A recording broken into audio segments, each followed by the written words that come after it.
Posisi pas jalan sebelah kanan gue, otomatis ujung kelopak mata gue ngeliat begini dong. Gue ngeliat dia senyum, nunjuk begitu. Sambil nunjuk? Udah hilang. Itu uangnya bang.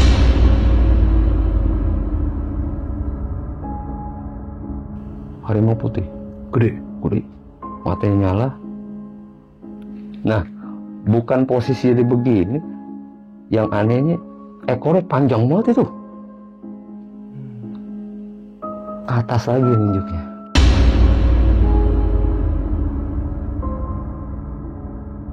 Tinggi besar orang itu, perawakannya. Cuma nunjuk pakai tongkat. Dan gue lihat dari mimik mulutnya dia ngomong, kedengaran sampai kuping gue. Terima kasih Kisanak sudah mampir ke rumah saya. Sebentar lagi sampai ke rumah saya.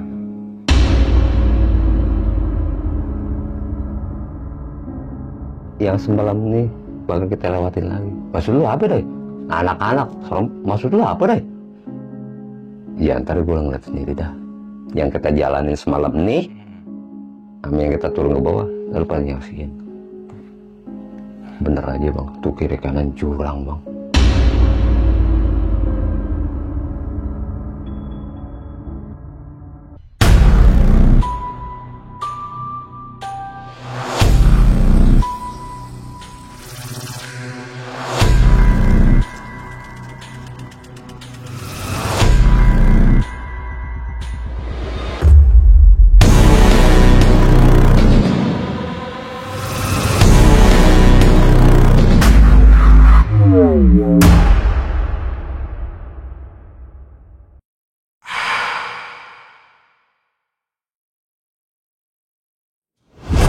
Assalamualaikum brother, ketemu lagi di channel Jajah Malam. Seperti biasa, hari ini kita kedatangan seorang tamu yang ingin menceritakan kisahnya. Beliau adalah orang yang pernah bercerita juga di channel ini, dan ceritanya salah satunya adalah tentang kerusuhan di Ngauklender. Kali ini narasumber ini menceritakan tentang pengalamannya di kaki sebuah gunung di Jawa Barat, yaitu Gunung Salak. Lu pengen tahu kan ceritanya kayak gimana? Karena gue juga belum tahu. Langsung aja kita tanya sama orangnya. Langsung gue perkenalkan dengan Bang Ompong dari Tanah Abang. Sehat, brother? Alhamdulillah. Waduh. Sehat. Bang Ompong. Wah, kemarin tuh kisahnya keren banget tuh, Bang. Kisahnya nyata tuh, Bang, ya? Iya, nyata. Nah, yang kali ini Bang Ompong pengen bawain ini, di-spill dikit aja, Bang. Ini tentang apa sih? Ngapain sih waktu itu? Iya, dulu kita nih awalnya keluar sekolah nih, Bang. Tahun 95-96 ya. Oke. Pengen tuh ya ketemuan lagi lah, reunian ya. Ya gitu ya, udah saling ketemuan kan, ya ketemu ya nggak semuanya satu kelas itu kan, udah ketemu yang paling berapa orang gitu. Nah, sekitar ada 14 orang lah yang kita ngumpul di situ ya. Kita kan reunian otomatis pengen ke tempat rekreasi, makan-makan itu. Ini teman gue bilang, yuk kita spill yang beda di Gunung Salak. Tar dulu. Diomelin gue. Nah, si Buddha ini bilang kita beda dari yang lain. Maksudnya apa? Iya, kalau kita kan reunian tuh temukannya ke tempat rekreasi, kita nampak jelas ziarah. Hah? Lu kagak salah? Apa yang salah? Ziarah emang kita salah? Iya juga sih emang, ya tergantung anak-anak. Intinya kita tuh nampak jelas ziarah ke salah satu makam, bukan keramat ya. Itu mungkin ya orang sebagian bilang tuh keramat ya. Pada situ emang gue secara garis besar tuh belum tahu itu keramat atau enggaknya kan. Pokoknya gue di situ sama anak-anak tuh 14 orang tuh nampak jelas ziarah ke salah satu makam yang teramatkan yang ada di daerah Bogor, Jawa Barat, di kaki bukit Gunung Salak, Bang. Seperti itu. Oh gitu. Nah, jadi spillnya gue itu rekreasi ya, semacam kayak traveling ziarah ke makam-makam yang orang yang dikeramatkan lah, kasarnya seperti itu. Pada situ yang gue belum tahu. Oke deh. Seperti itu, Bang. Kalau gitu, Abang ceritain kisahnya secara lengkap, nggak pakai gue potong lagi, Bang. Ya iyalah. Gas.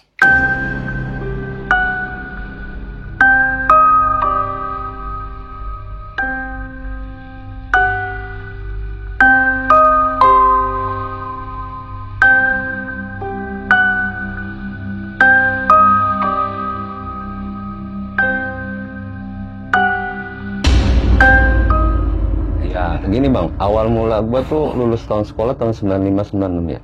Nah 96 gue pertengahan ini gue udah fase gue udah mulai kerja tuh bang.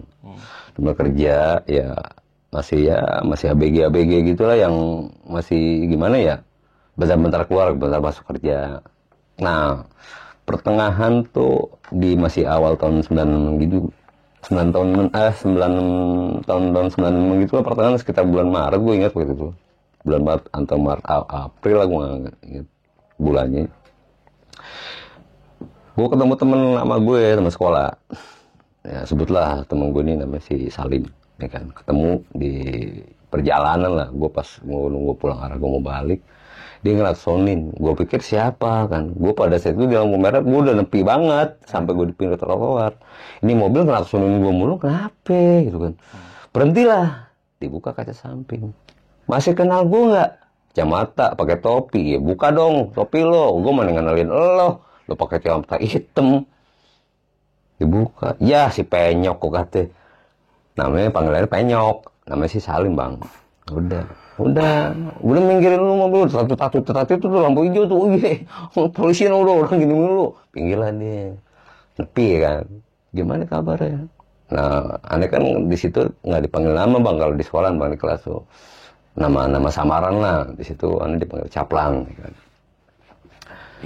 Gimana kabar anak-anak Plang? Ya gimana nih, keluar sekolah udah mati obore begitu ya, paling sering kontak gue ya, paling Anugrah, si Dowi, udah sama Yola udah. Si Bule kabar gimana? Ya gue nggak tahu tuh. Gimana ya cara ngubungin anak-anak ya? Ya gue sih masih sempet WA-an, bukan WA-an ya, SMS-an, pada itu kan belum ada zaman WA kan, BB nggak ada. Bang, gue sempat gue komunikasi SMS doang, masih Anugrah. Emang di mana Anugrah? Gini daerah sini. Nah, yaudah lu kalau masih si Salim nih bilang, lu kalau ada nomor si Anugrah telepon aja. Gue kebetulan waktu itu nggak ada pulsa bang buat telepon. Ternyata si Anugrah ada di daerah Roxy. Emang dia kerjain di situ atau dia punya usaha di situ. Ditelepon nyambung lah, gue di sini udah, lu langsung ke tempat gue dah di warung kopi. Nah, sampai di situ kita ngobrol, berembuk lah di situ kita bertiga pada situ ya kan. Ini jangan cuma kita doang nih, ini Pai kan namanya Opai itu teman saya si Anugrah, lu masih ada gak anak-anak? Masih ada nih, di SMS lah satu-satu teman-teman saya nih, udah gitu udah. Nah yang dibalas si Nuni nih, tomboy nih, cewek tomboy gaulnya mana anak cowok sama kita orang nih. Nyambung lagi telepon, nih ada si Caplang nih gini. Oh ya udah ketemu nih, tunggu gue langsung. Lu masih nyimpen nomor? Masih ya. Udah pojok dikit belum tiba. Nah pada situ gue keluar Jumat. Nah Sabtunya gue kan break tuh, libur kan, Sabtu Minggu libur. Udah janjian lah kita ke tempat si Nuni yang di daerah Ciputat bang. Sampai lah gue ke situ, gue paling datang. Ternyata di situ udah banyak tuh teman-teman kelas gue bang. Gue di situ paling telat, gue paling datang lah kan, paling akhir gue. Lu yang punya acara, lu yang telat tuh orang aku bilang. Si Bude nongol dari belakang. Bang, gila, bos, gila, udah pakai jas aja buat mau kawinan. Paling rapi bang, di antara anak dia paling rapi dah. Udah ngumpul, kita temu kangen, ngobrol-ngobrol biasa kayak gini, ngobrol biasa. Udah sempat hening sebentar, si Nuni buka omongan. Dah nih sebagai kepala suku nih si Budaya kan.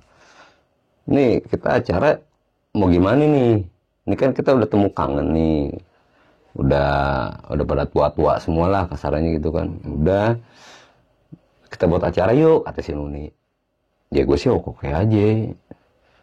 Ya mau di mana? Ya kalau di rumah gue ya boleh aja sih, cuman nggak enak sih. Kita mesti keluar nih ke tempat-tempat yang enak lah. Contohnya kayak kemana gitu, ke nyewa villa, kayak bosen nyewa villa lah, hal sebagian tuh. Masih Bude langsung ngomong, buka pembicaraan. Gimana kalau kita napak tilas ke salah satu makam yang dikeramatin yang ada di Jawa Barat? Pak, nih gue demen nih kata si Yolai. Apa lah? Iya, jangan ke tempat-tempat rekreasi, udah bosen lah. Kali-kali kita mengandung uji adrenalin, uji nyali. Boleh. Gimana Plang? Tar dulu. Maksud lu uji nyali gimana? Enggak, kita nampak tilas ke salah satu makam yang dikeramatin yang ada di Jawa Barat. Di mana Jawa Barat luas bos, gua. Bogor tak, Bogor. Di mana? Di daerah Curug Luhur. Pasar Jumat, Kampung Ladung. Lah, antum mau kampung nenek gue. Lah, kok bisa sama sih? Ya emang tuh ada Curug Luhur kan. Gue situ kalau habis lebaran, mau lebaran pada rekreasi ke situ. Lu orang asli situ, nenek lu, masa lu kok gak tahu ada salah satu makam yang dikeramatin? Lama ada gua tahu. Udah, singkat cerita, kita berembuk, hasil kesepakatan, ya udah akhirnya kita nampak tilas bang. Ziarah ke salah satu makam yang dikeramatin, ya kan? Kita berembuk, kisaran dapat waktu 3 hari, ya kita ngumpulin dana lah, ya kan? Dana ala kadarnya buat kita perbakalan di sana. Kebetulan tuh si Nuni, ya mohon maaf ya, dia tuh suaminya agak-agak top dah di antara kita orang lah. Ya suaminya kerja ya di salah satu BUMN yang terkenal di Jakarta ini. Jadi yang sokong dananya dah. Oke dah, untuk fasilitas kendaraan gua, kata si Nuni nih.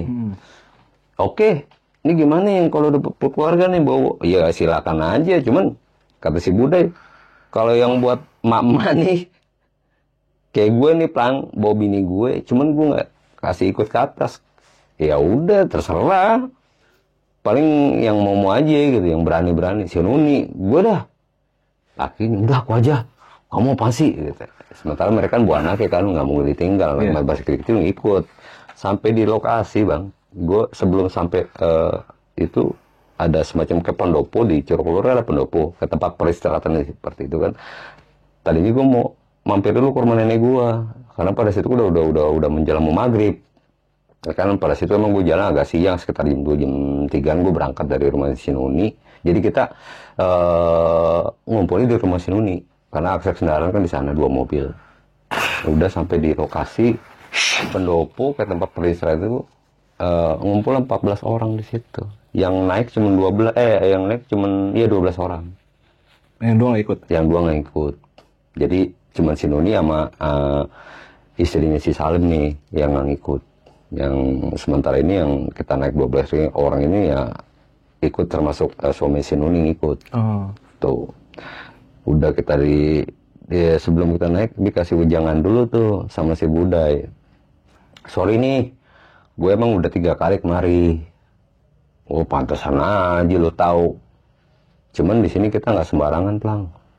Maksudnya langsung tuh ada kayak 2 orang pemandu wisata di situ.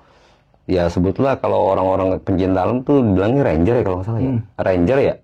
Ranger. Nah, kita orang tuh dikenalin sama 2 orang ranger ini sebagai pemandu yang kita bisa akses ke sana. Jadi dikasih tahu, kita di briefing kata si Budai, apa-apa yang dikasih petuah dari ranger ini ya tolong diikutin aja sesuai arahan yang dikasih sama ranger ini. Oke lah, hasil berembuk itu kita sepakat. Ya si Budai mimpin doa, kita berangkat habis Isya menuju ke atas nih bang. Pos pertama itu si Budai dikasih perbekalan HT sama tambang Karmantel kalau nggak salah. Karmantel ya kalau nggak salah ya. Yang dimana itu Karmantel sama si Budai kan dia emang perbekalan udah bawa.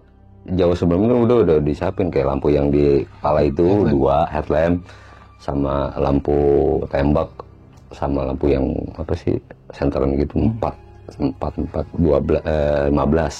terus dikasih perbekalan dari ranger 2 HT buat komunikasi. Dan mana itu HT itu komunikasi itu jangkauannya luas bang, 1000 apa berapa meter gitu jangkauannya, bisa nyampe gitu bang. Ya udah singkat cerita kami diarahkan, dan di mana di sana setiap pos itu ada ranger juga di sana. Yang memantau akses kita untuk berjalan ke sana. Dan anehnya lagi bang, pada saat kita briefing, sekarang gini ya, kalau logikanya gini aja, kalau mereka sebagai ranger, otomatis secara detail ini, secara visualisasi ini dikasih tahu ke kita dong. Ini mereka bilang cuman, tolong kalau bisa jangan nyorotin sinar maupun cahaya ke kanan kiri, fokus ke depan aja. Oke, ada sesuatu ya. Kau lihat dari mimik gestur dia punya mulut begitu. gue sempat kebayang nih bang, nggak boleh nyorot kiri kanan. Sepanjang gue lihat kayak semacam gapura itu gelap bang, nggak ada pencahayaan sama sekali, ngebleng blue, hitam gelap, pekat banget. Iya, masih ada suara binatang kodok itu, kodok belentung loh. Udah benar-benar suasana tuh udah ngedukung banget suasana malam tuh emang. Udah yuk bismillah, berangkatlah kita 12, 2 di depan, 2 ranger tuh ke depan duluan tuh untuk memantau keadaan akses buat ke atas tuh bang. Di pos pertama kita standby dulu, dikasih pengarahan juga sama ranger yang di atas 2 di pos pertama itu 1 orang. Rambutnya gondrong, anak penjat alam tuh, pernik-perniknya deh. Udah dikasih arahan. Udah bang, sesuai yang di arah yang di pertama ya. Oh iya udah bang, siap ya, bismillah ya. Oke siap. Nah di situ kita ditugaskan lagi si Bude, tolong yang posisi yang di belakang siapa? Main nunjukannya saya. Lo pelang pak, bagian belakang. Gue. Itu sambil kita diiketin pinggang kita diiketin tali kermantel tuh ya. Yang kayak ular gitu, belang-belang begitu. Lu apaan? Udah lu tenang aja katanya. Disimpul apa sih kayak angka 8 begitu tuh. Gitu simpul. Iya kenceng ya gua kata. Dai, nih yakin nih. Lu jalan. Nah si posisi si Dowi, Yolai, si Salim, si Anugrah, Cokro, si lakinya si Unui, Mas Bambang, Mas Heri, Bambang, Sugiatmo, anak-anak tuh posisinya di belakang. Mereka jalan. Oh iya kenceng gua kata. Udah. Nah saya ini bagian paling belakang, otomatis kermatnya lebih dong. Masih juntai tuh, ya kira-kira dapat 2 gubetan lagi dah tuh, 2 orang lagi di belakang. Ya udah, saya secara inisiatif saya daripada mau kesangkut ya kan, parah lagi. Boleh betin lagi, gubetin lagi, gue ikat lagi ke badan gue bang. Udah tenang, mukanya agak-agak tegang semua. Udah. Jangan tegang, santai aja, sesuai arahan dari ranger yang di bawah yang si abang ini bilang, sesuai kesepakatan kita, jangan macam-macam, jangan ngomong asal-asal, fokus ke depan. Dan tadi permintaan dari ranger ini nggak boleh kita nyorot kiri kanan, fokus ke depan sama arah langkah kaki kita. Gue di situ masih sempat nggak percaya bang, kok gue nggak boleh nyantar kiri kanan, si ngeyel lah. Nah yang ngeyel nih temen gue si Yola yang masih Dowi nih. Kira-kira udah ngelewatin pos pertama tuh benar-benar pure gelap semua bang. Ingat kata si Budai, fokus sorot lampu ke depan. Ya, oke bos. Udah jalan. Itu bang, yang gue rasain dan gue anak-anak rasain tuh. Pagar pembatas itu cuma diinin sama pagar bambu gitu. Kiri kanan tuh bambu diselonjorin gitu diikat. Pokoknya buat apa sih? Pegangan kita tuh. Dan gue nggak tahu tuh kiri kanan tuh kayak apa yang gue nggak tahu. Yang gue lihat tuh jalannya tuh udah licin. Emang pada situ kita jalan gerimis. Dan untungnya kita pakai sepatu safety semua. Untungnya tuh cuma si Budaya doang pakai sepatu boot. Nah dia kan pakai sepatu kayak dikasih berapa kali tuh dari pos pertama dikasih sepatu boot, suruh diganti sepatu kan licin tuh, sepatu si Budai, gantilah pakai sepatu boot. Itu yang namanya akses jalan gitu tuh segini bang, nih segini nih. Kita kalau ngelewatin tuh minggir mepet begini, jalan gua sorotin aja. Udah sambil kita baca-bacaan dong sholawatan segala macam dah tuh anak-anak tuh. Udah di situ kan si Yole kan agama Nasrani nih. Dia cuma diem ya kan udah sampai pertengahan pos ketiga. Nah si Yole, si Dowi sama si Anuga berhenti. Tek otomatis itu yang bilang saya begini, yang si Bude, "Hei, kenapa? Bentar.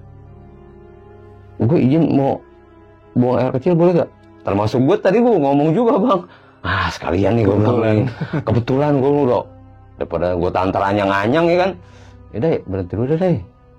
Ini si Dowi sama si Yola pengen kencing. Gue juga lu belum apa udah beser aja. Ya habis gimana masa gue tahan sih. Ya udah jangan lama. Udah tuh. Nah, posisi kita ke belakang lagi. Posisi Dowi kan di belakang saya nih. Si Yolai Si Anugrah di depan si Salim nih sama si Mas Heri di depannya kan. Otomatis dibuka tuh keran mantel, dibuka ke belakang dong posisinya ke arah saya. Udah gue kayak sang bener itu. Nah di sini dah buang air kecilnya. Udah kita udah ngewer aja udah si doi sesumbar. Orang ada apa-apaan, apa sih numpang-numpang. Wah, lu ngomongnya sekate-kate. Ya kita banyak orang ini, nggak mungkin lah, malu kalau gangguin kita kan banyak orang. Lu ngomong udah sesumbar. Gua bilang, lu jangan ngomong sekate-kate, gua teh sesuai anjuran yang perintah dari ranger. Lu percaya? Kita kan di sini kan bismillah. Ya otomatis ya Allah pasti ngelindungi. Bukan masalah begitunya, bro, katanya. Kita nih baru nginjekin kaki di mari. Lu kalau rumah lu dimasukin orang nggak assalamualaikum gimana? Udah gitu utang ngewer lagi sembarangan. Lu yang agak belum udah habis ngomong gitu, Bang. Benar, Bang. Itu si doi yang ngomong, si Oloy begini, arah ke posisi kanan. Gue posisi ngadep kanan semua tuh. Begini. Terus gue nyadar. Lu kenapa? Apaan lu, Plang? Mana? Oh, perempuan. Udah, gue balik, udah deh, nggak beresin, udah ke atas. Gue tepis tuh, Bang, biar mereka tuh nggak pada ketakutan kan. Tapi Teh sempat ngeliat nggak itu? Belum. Oke. Belum.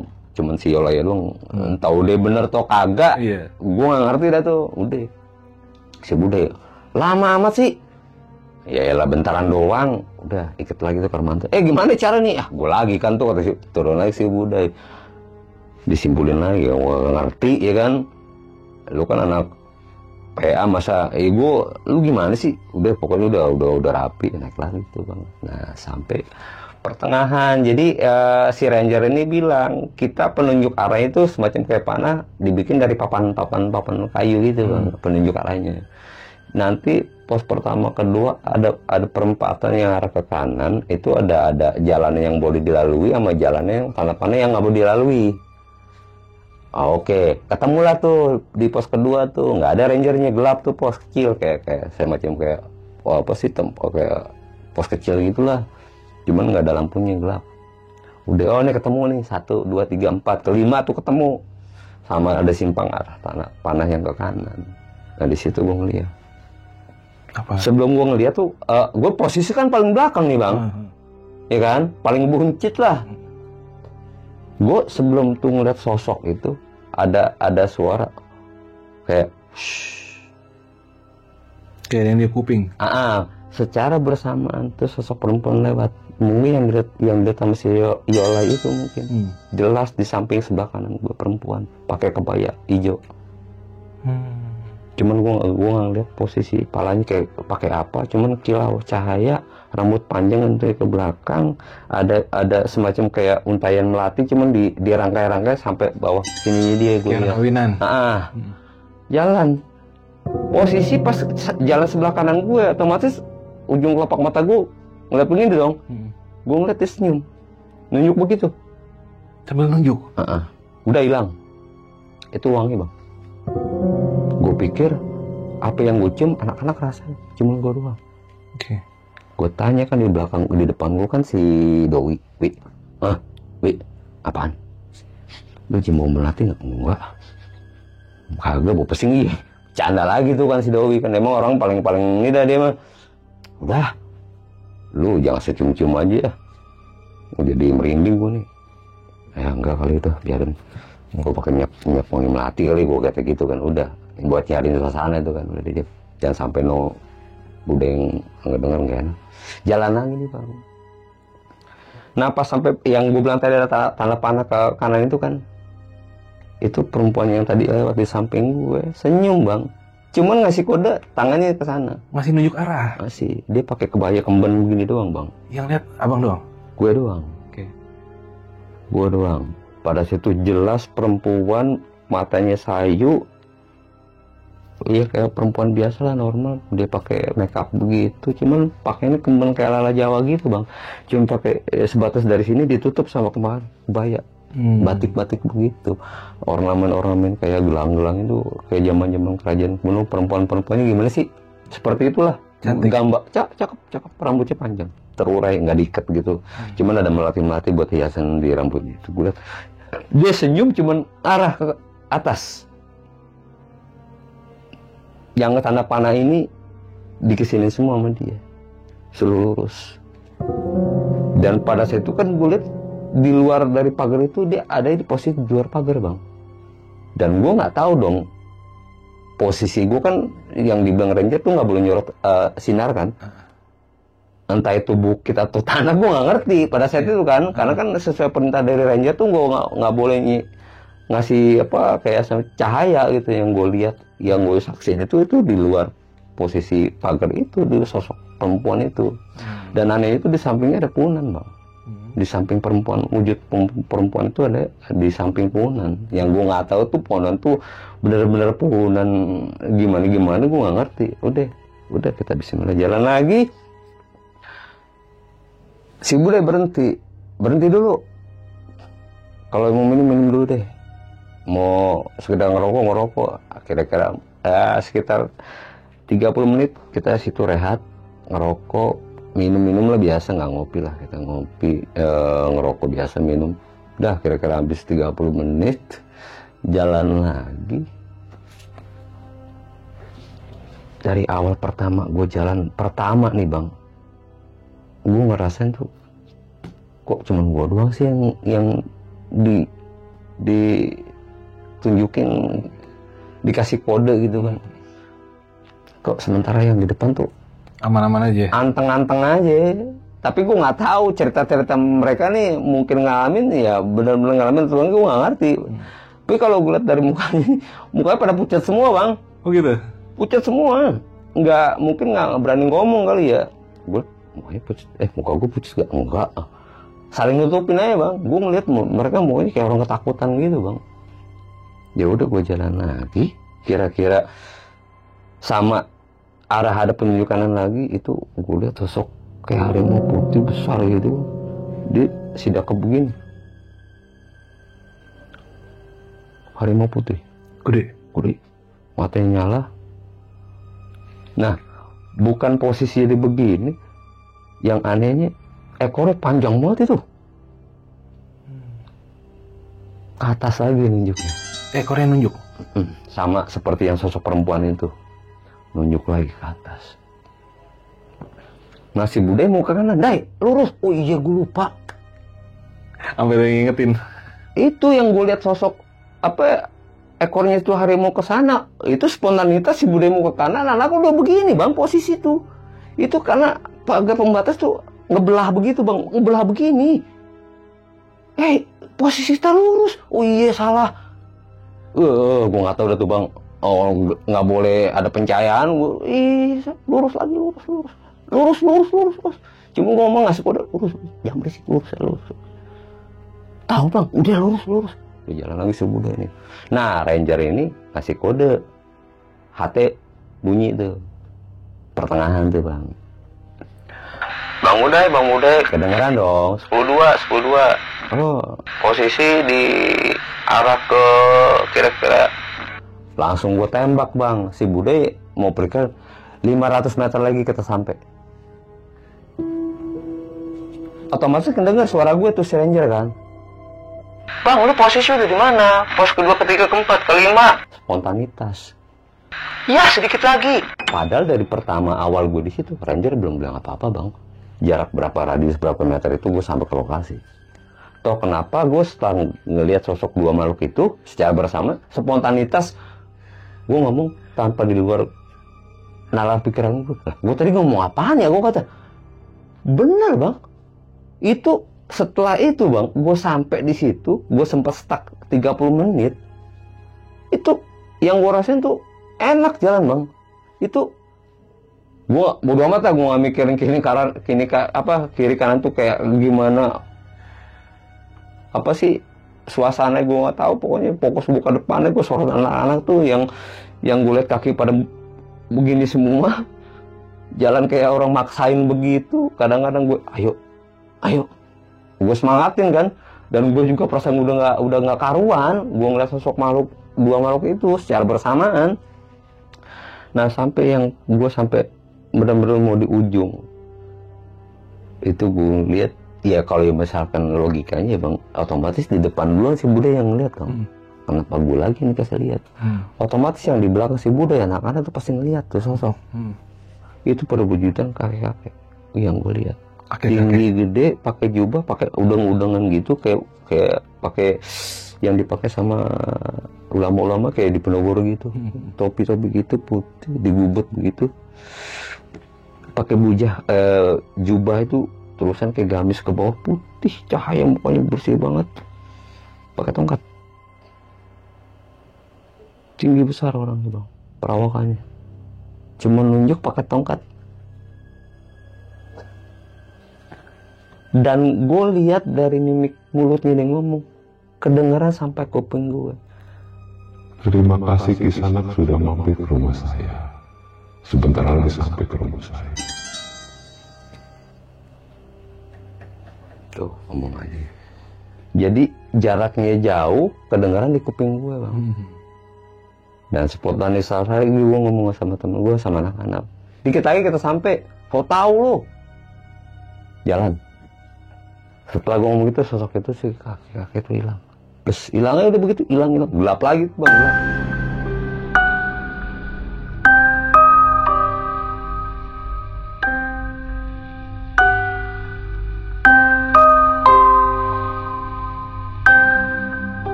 Jadi dari ketiga sosok ini yang gue lihat ini terang, cuman posisi suasana itu gelap, cuman yang di sekeliling itu terang cahaya.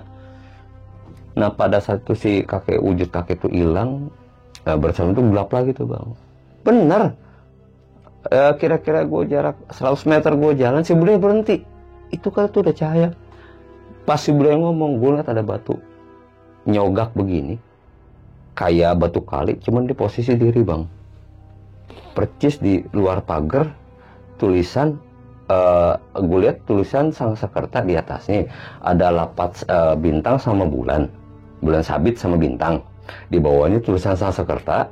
Nah di bawahnya lagi ada tulisan ya di ketrik itu kan, posisi ketrik itu cuman udah terkikis ya kan, udah nggak kelihatan lagi, samar-samar gue kelihatan gitu kan. Itu antara gue ngeliat tahunnya antara kisaran 14 berapa sampai dengan 17, belakangnya gue lihat 1752. Dari bawahnya ada nama Mbah, gue kelihatan Mbah doang itu. Kesininya udah ngeblank, gelap. Gue lagi ngeliat, anak-anak nggak ada ngeliat. Kayak batu nisan gitu bang, batu kayak stupa begitu, diri, batu kali gitu. Cuman dikasih ukir-ukiran tulisan Sangsakerta gitu loh. Nah pas si Buddha ngomong gitu, gue ngeliat sosok batu yang ada di samping gue di luar pagar itu. Nah si Buddha itu ada cahaya. Nah pas gue bilang, kan bener kan? Bener bang. Itu gue lihat bangunannya megah, yang di mana tuh, yang kiri kanan itu gelap tuh, itu cahaya bagus banget tuh. Lampu-lampunya kayak makam-makam biasa sih. Cuman udah gue bilang gini ya logikanya ya bang ya. Gue jalan dari awal pertama itu jalannya setapak, gue lihat keadaan makam itu megah banget. Logikanya gini bang, masa iya sih lu bawa semen, batu kali segala macam dari bawah ke atas dengan posisi jalan kayak gini, gerobak bisa nyampe ke atas. Dan logikanya lagi, masa iya sih lu sanggup bawa pasir segala macam kemari bisa bikin bangunan sebegah ini? Masuk logika nggak? Kalau dari secara gambaran yang benar-benar kita yakinin gitu loh. Cakep banget bang. Tapi itu lampu bener-bener lampu? Lampu. Cuman bukan pakai lampu yang kayak listrik, dia pakai ada lilinnya gitu bang, ada sumbunya. Kayak kereta kuda zaman dulu yang lampunya pakai sumbu itu bang. Sentir. Sentir ya kayak gitu, sekelilingnya pakai sentir. Maaf jadi tahu gitu. Lampunya seperti itu sekeliling makam itu bang. Cuman bukannya kuning kayak begini, putih, cicanya putih. Sekeliling itu. Pagarnya pagar kayak pagar biasa, ngelilingin kayak tembok begitu, cuman dikasih pagar-pagar besi gitu. Ornamen Jawa gitulah pokoknya. Ada semacam kayak lilit-lilitan ular-ular gitu sepanjang pagarnya itu, sekebutan itu deh. Ya kita di situ ngucapin subhanallah, kita sampai ke tempat tujuan. Gue bener-bener bang, gue baru nyaksiin, dan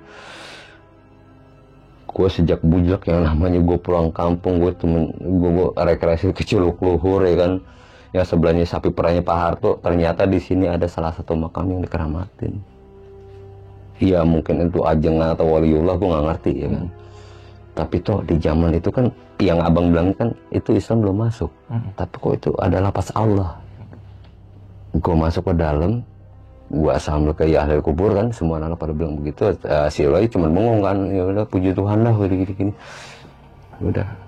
Nah, di sebelah makam ini ada semacam kesurau. Kita istirahat di situ. Udah. Nah, ranger ini ngontak lagi nih, udah sampai bang, udah alhamdulillah. Ya, alhamdulillah.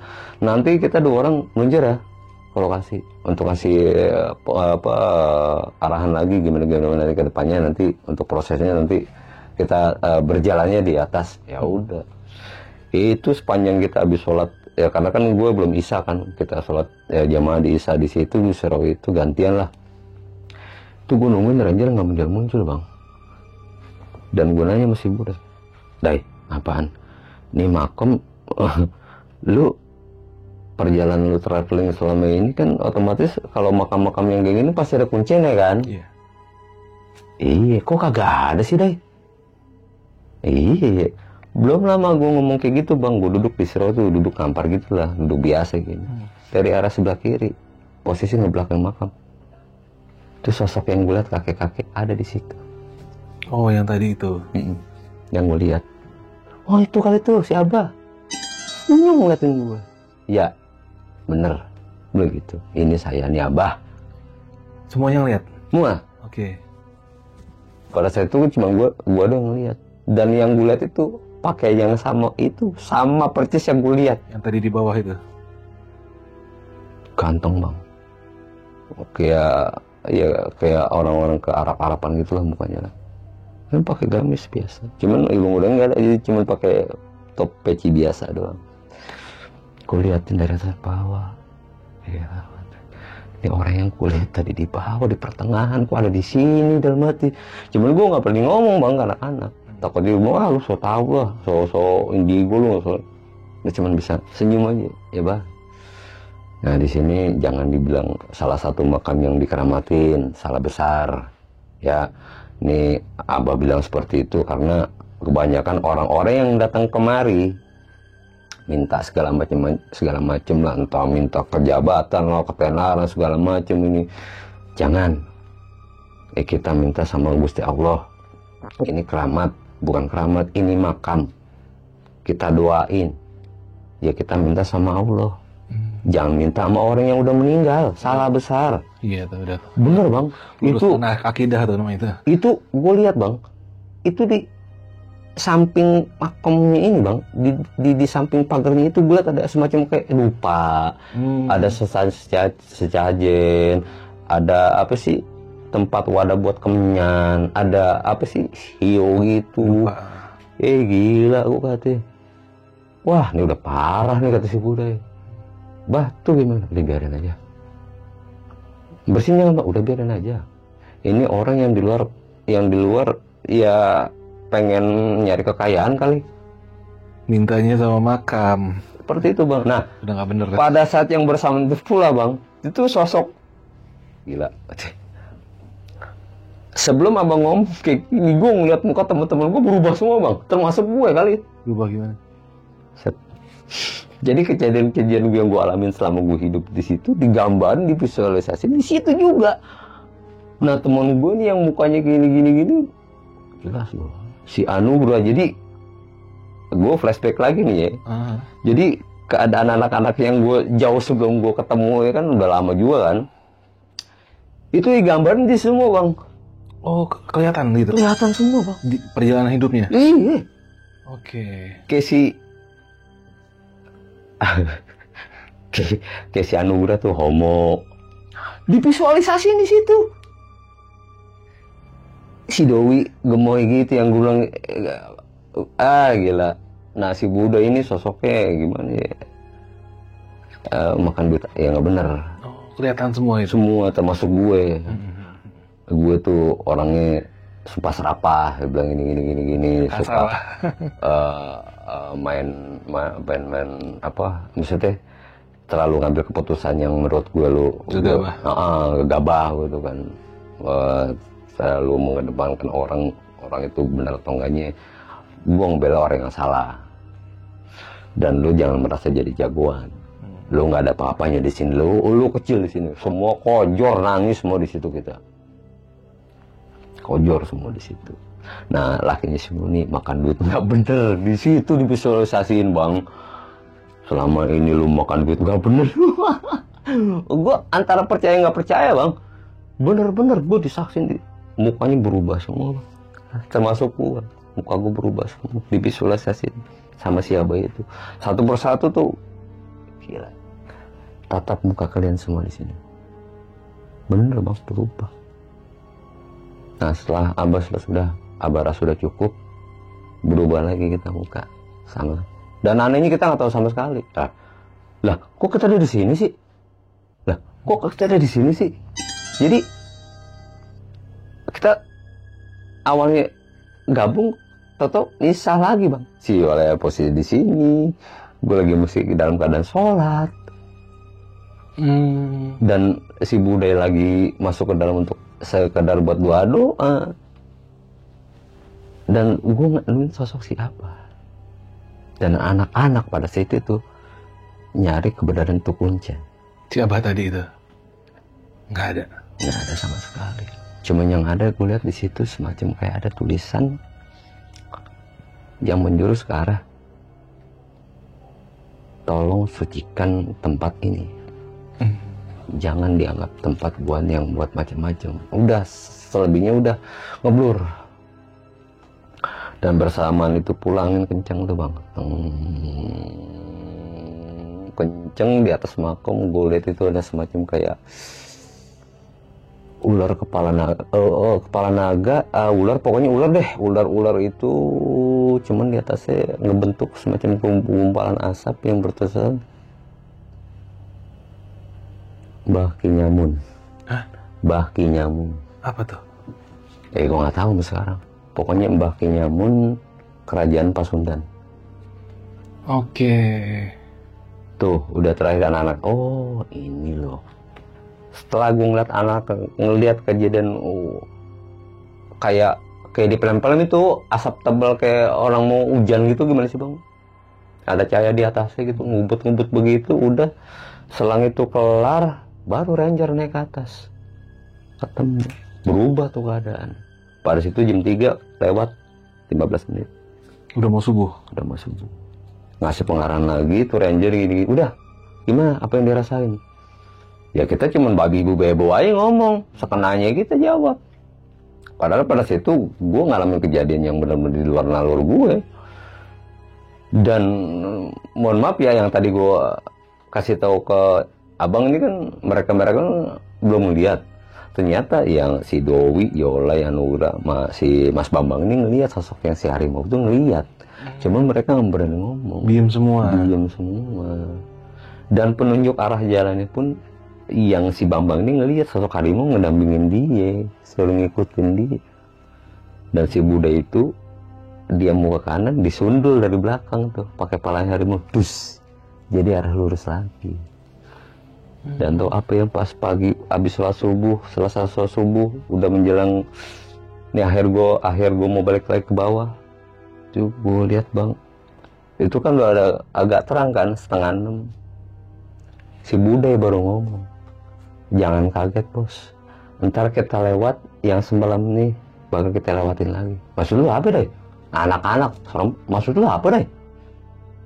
Ya ntar gue ngeliat sendiri dah. Yang kita jalanin semalam nih sama yang kita turun ke bawah, lalu pada nyaksiin. Bener aja, Bang, tuh kiri kanan jurang, Bang. Gila, waduh. Anak-anak, astagfirullahaladzim, lu kenapa kagak ngomong, Dai? Tahu begini lu kagak ngikut, anak-anak, termasuk gue, Bang. Ah, lu gila aja. Kalau begini kan, kalau gue ngomong dari awal, lu gak mau, dan lu kagak bakal nyampe. Pantesan, Ranger, lu udah ngomong kan lu? Iya, gue pengen tahu lu ada nyali gak di sini. Gila, Bang, gue ngeliat orang tuh sampingnya kayak persamaan, orang tuh sini-sini, Bang, kecil-kecil banget. Itu gue, mohon maaf ya, gue kencing itu di luar. Nah, kan si Bude ngasih tanda tuh, ternyata ngasih kode, ngasih tanda botol mineral segini. Nih lu yang kencing di sini. Gila, itu curug luhur kelihatan dari bawah, Bang. Ini nih, lah itu si goblok. Hai, lu kaki lu keluar sedikit udah jadi rempeyek. Wah gila, gua tuh hujan. Ikut ngeceng lagi. Deh, gak kena apa. Bener, Bang, gua kalau ya Allah tuh kejadian malam, kalau gua bener-bener kalau gue salah langkah ya, Bang, udah.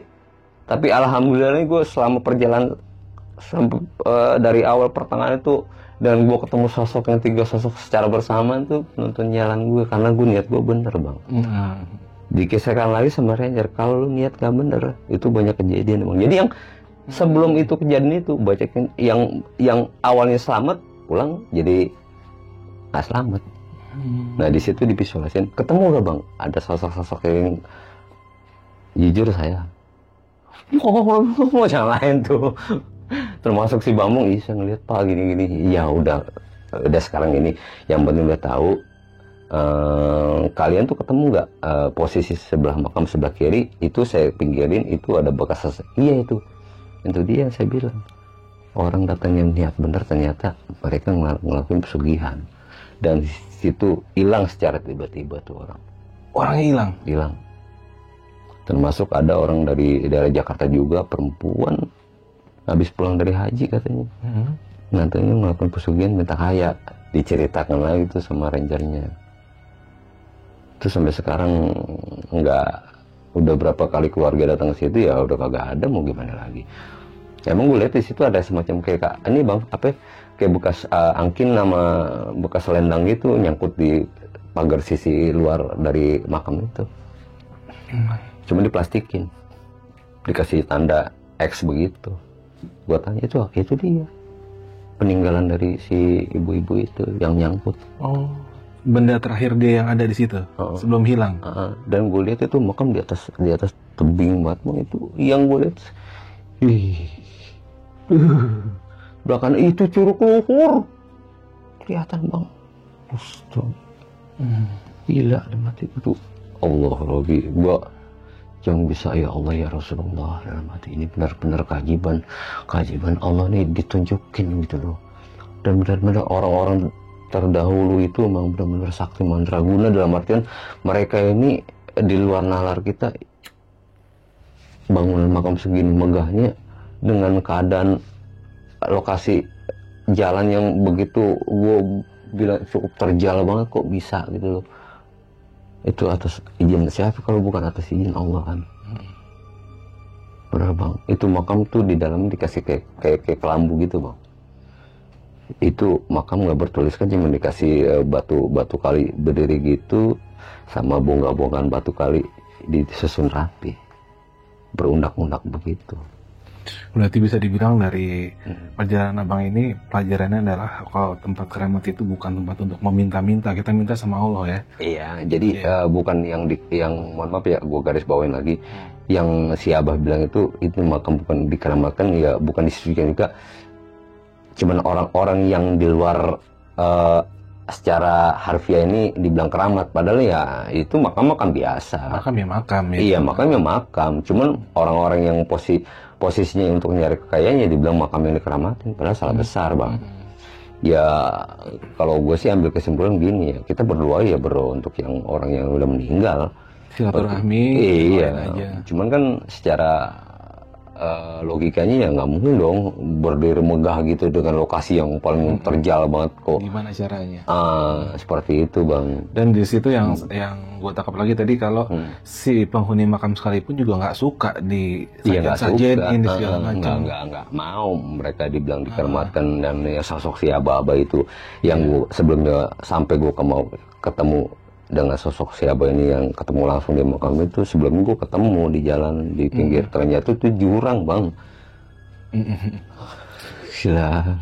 Di sini pelajarannya sih apa ya, kita mudah banget tergelincir kepada kemusyrikan ya kalau kita salah Ya kan karena si Ranger pun bilang ya itulah ciri-ciri orang yang munafik ya begitu. Karena sejauh gue belum jalan ini dan akhir sampai gue sampai ke bawah itu diceritakan lagi. Ini awal mulanya kenapa ya di situ secara pengetahuan si Ranger ini ya nggak boleh lah, mereka nggak suka gitu loh. Seperti itu. Dan yang mohon maaf yang sosok yang ada tempat sapi perah itu gerbangnya dia, gerbang kayak semacam bekas kerajaan Pasundan. Masuk wilayah Tapos bukan tuh? Ya benar. Tapos ya. Tapos 1, Tapos 2 kalau nggak salah. Iya di situ. Berarti yang malam itu yang apa? Yang abang bilang ngelihat flashback masing-masing orang itu semuanya pun nggak cuma abang, mereka pun ngelihat sama gitu. Iya. Dan semuanya nangis itu. Nangis. Itu jadi sisi negatif kita tuh dimawujudin semua di situ. Entah lu punya nyari rezeki dengan cara yang nggak bener, di situ ditampilin bang. Dengan gerak-gerik gestur badan kita, gemay-gemunya, jadi bahkan yang menyimpang pun kelihatan ya. Kelihatan. Dan si Buddha salah satu orang yang nggak kena. Diambil video, dia kan punya semacam kayak kamera gitu kan, apa sih? Handycam? Bukan handycam, kamera itu ya handycam gitu kan. Kendur bang, cuman kaki kita doang yang kelihatan. Oh gitu. Atasnya blur begitu. Di tag 2 kali nggak bisa juga. Emang nggak boleh. Oh berarti nggak diginin. Bang ini gimana? Ya udah lu hapus. Daripada ntar lu balik, kata rangernya. Ya udah kita hapus. Dari situ juga pulang. Kata si Nuni gimana? Untung lu nggak ngikut aku tuh. Bener. Kenapa? Lu tanya laki lu tuh. Aduh udah nggak ada. Pada kencing di celana semua bang. Beneran, termasuk mohon maaf ya gue juga gitu. Saking bukan gue takut, gimana sih antara percaya nggak percaya lah gue. Gue bisa sampai di sini loh. Ya gue, buat pelajaran gue juga sih emang. Di situ gue tuh jangan banyak sesumbar lah. Di balik semua ini kan ya kita yang masih ada hidup nih ya. Kita boleh ziarah ke makam yang, tapi kita jangan minta sama orang yang udah nggak ada. Iya kita doain aja seperti itu. Jadi kan orang gue apa sih garis bawahi, jangan lu minta sama orang yang udah meninggal, lu doain, udah gitu aja. Intinya jangan meminta selain sama Tuhan, kan begitu ya? Iya. Itu sempat gue emosi juga nih, makam yang disuciin kok ada kayak begini-ginian. Sempet tuh apa kayak dupa itu tempat minyak gue tendang bang. Gitu. Itu spontanitas bang, nggak ada gerakan dari gue. Itu tuh kaki gue main plak gitu. Nggak seneng kayaknya gue gitu. Ya. Seperti itu bang. Makanya ya di situ gue banyak pembelajaran karena orang yang udah meninggal tuh fasik keadaannya tuh di luar apa yang kita rasain. Dan mereka pun ngeliat gitu loh. Akum dinukum waliyadin. Nah, balik lagi. Kepercayaan lu untuk gua, kepercayaan gua. Nggak usah saling inilah. Iya intinya begitu. Wah, ya, seperti ini sih pelajarannya masalah ini sih yang ke arah akidah sih kalau gue lihat di sini. Kita mempunyai keyakinan jangan kepada selain Tuhan. Iya. Kadang-kadang orang mendatangi gitu niatnya beda nih. Ada yang niatnya mau minta apa ke makam. Dan si orang ini minta bang. Oh gitu. Nah kan. Akhirnya kan ke yang tadi ditongolin itu kan secara nggak langsung ya lu minta kedudukan nggak beres, main minta kaya, gue begini mulu. ada nggak istilah kata gue di sini apa sih kayak babi ngepet begini, mulutnya monyong kayak babi. Siolai gue ngeliat. Gitu. Kalau si Mas Bambang itu mukanya kayak kera. Oh, menyerupai binatang yang sifatnya mirip dengan karakternya. Jujur deh, jujur saya termotivasi sama nyepang kera. Ini monyet, ini babi, nah ini nyepang tuyul, jalannya gini-gini. Di situ ditonjolin semua dan udah kita saling ketawa aja, ya lu begini, lu jelek banget lu, lu nyari duit begini ya. Jadi kebuka semua bang, aib kita bang di situ, secara nggak langsung. Emang bener-bener ke situ, bener-bener dah ditunjukin dah bener-bener aslinya kita kayak gimana. Tapi setelah itu, setelah turun, katanya mereka ini kan sedang lihat, oh iya gue begini ya, apakah abang lihat, maksudnya ada kabar mereka berubah ke arah yang lebih baik atau gimana? Alhamdulillah. Oh gitu ya? Tergerak dari dirinya sendiri sih gue bilang. Yang buat ngerubah tuh bukan dari orang bang, dari diri kita sendiri. Tergantung kita juga mau bener apa enggak, ya lu urusan udah. Ya mudah-mudahan dari hal itu kan jadi memantik dia untuk jadi berubah juga ya kan? Ya iya kan emang ada bagusnya juga ya. Jadi kita tuh jangan minta yang kayak gitu-gitu dah. Emang kapasitasnya kita begini ya mau diapain lagi, ya kan? Berat hukumnya juga lu. Betul. Kagak berkah. Ini menariknya nih kisah abang nih. Ini bukan gaib yang sifatnya pocong, kuntilanak, genderuwo, bukan. Tapi ini gaib yang sifatnya adalah sosok yang menjaga sebuah tempat, entah itu korin, entah itu kodam, tapi dia cenderung menyadarkan kita ya. Iya. Kadang-kadang kan mohon maaf ya bang, yang masalah pocong yang lu tadi omongin, masalah pocong, kuntilanak, gombel itu secara visualisasi itu menggambarkan doang korin bang. Seperti itu ya. Jin lah. Ya gue selama gue ngejaga makam dan gue jadi relawan supir ambulan ya sering banyak nampin kayak begitu ya, cuman gue bilang udahlah. Lu apes ngeliat gue gitu aja. Bukannya saya so berani atau gimana ya bang. Pernah bang gue di kuburannya bang nongkrong nih bang. Ini di luar konteks nih gue cerita nih. Gue nongkrong kira-kira tuh sekitar jam 9, gerah kan. Di luar gerah banget. Ini hujan kagak jadi apa ya. Itu posisi di belakang rumah gue kuburan bang. Pada situ gue masih tinggal di rumah orang tua gue di Tanah Abang. Nah gue keluar tanpa sepengetahuan gue di bawah tuh masih gue bikinin tangga kayak kayu gitu. Gue turun ke bawah. Gue duduk di salah satu makam yang udah tua dah, udah diangkat lah, jadi udah kosong tuh, cuman udah bongkahan gitu, bolong. Gue duduk di situ ada bangku kayak semen gitu, gue duduk. Nah di belakang samping rumah gue ada pohon kayak pohon apa sih, akasia tuh. Kok kayak bunyi suara anak ayam, gue kata. Cip. Nih jam segini siapa yang ngeluarin anak ayam sih? Gue pada situ cuma pakai kain sarung, gue gubutin gini bang. Gue begini, anak ayam dari mana? Gue keliling bang. Nah setelah abis gue keliling gini, lah itu apaan? Buset, gue kata. Yang gue lihat tuh rambut. Ini pas dia lewat itu kayak ada tanah turun, kayak pasir. Dah, gue bilang, ini kalian dibilang goblok juga gini. Lah ini kuntilanak kali ya. Kuntilanak bukannya, gue kata. Jadi terbang ini bang, gue jelas banget bang. Kuntilanak nih kan, pengen bohong nih gue katanya. Yang gobloknya gue bang, gue ikutin tuh bener, dia terbang gue ikutin. Gue ikutin sampai ke anak tangga. Jadi posisi kan di bawah nih, anak tangga jalanan tuh. Itu berarti di situ di pohonan randu, di situ pohon kapuk. Tuh berhenti di situ. Kacau banget. Makanya gue bilang nih cuman jelmaan doang kali ya. Elah gue kata lu mau nakut-nakutin gue, takutin lagi lu, bukan gue sombong gitu kan. Jadi ya gue percaya adanya goib, cuman jangan kita meyakini 100% lah. Itu kan bisa menyerupai ya korin atau gimana. Orangnya iya, jadi gini bang, orang-orang yang astral gini nggak yang indigo ya terserah apa sih, ya lu percaya sama diri lu sendiri lah, lu bahwa lu ngerasain, ya orang pasti ngerasain bang dalam bentuk visualisasi gini-gini, ya itu urusan lu lah sama dunia lu. Bener. Ya kan, mau bener mau nggak tuh urusan lu.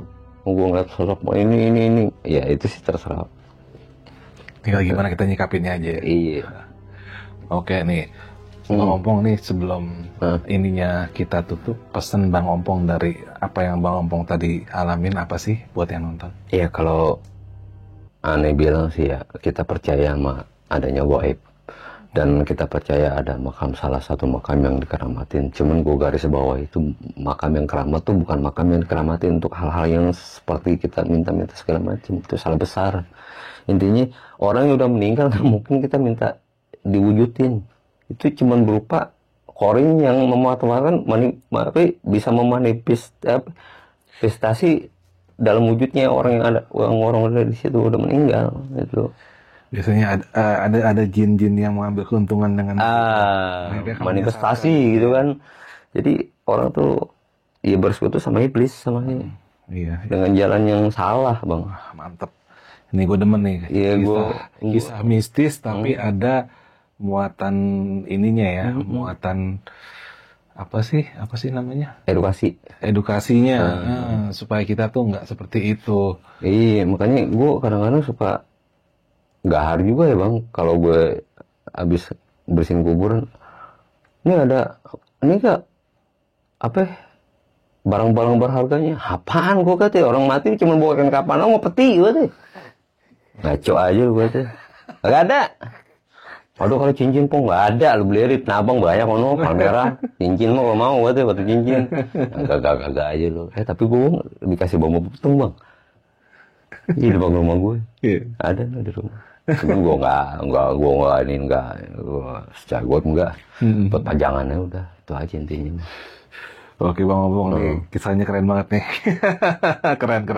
Cuman segitu doang ceritanya, kagak sempet sama yang dapat yang kayak gimana bani yang pengen diceritain. Cuman ya gue itu 3 sosok itu ya positif semua sih. Mereka tuh ngasih taunya buat bener. Ya coba gue keles ke kanan, waduh, nggak udah kayak tempe gue jatuh ke bawah. Ya alhamdulillah, ya mungkin karena Bang Ompong sama niatnya juga baik ya, jadi dikasih jalannya juga yang bagus.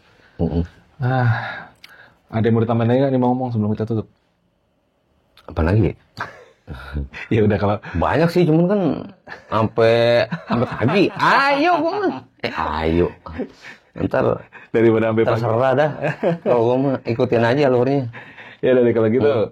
Nih kisah yang ini kita tutup dulu ya Bang Ompong ya. Iya, boleh. Sebelumnya gue makasih banget nih Bang Ompong. Sama-sama Bang Arbi. Buat cerita tentang pengalamannya, mudah-mudahan banyak yang bisa kita ambil. Ambil baiknya, buang buruknya ya. Amin.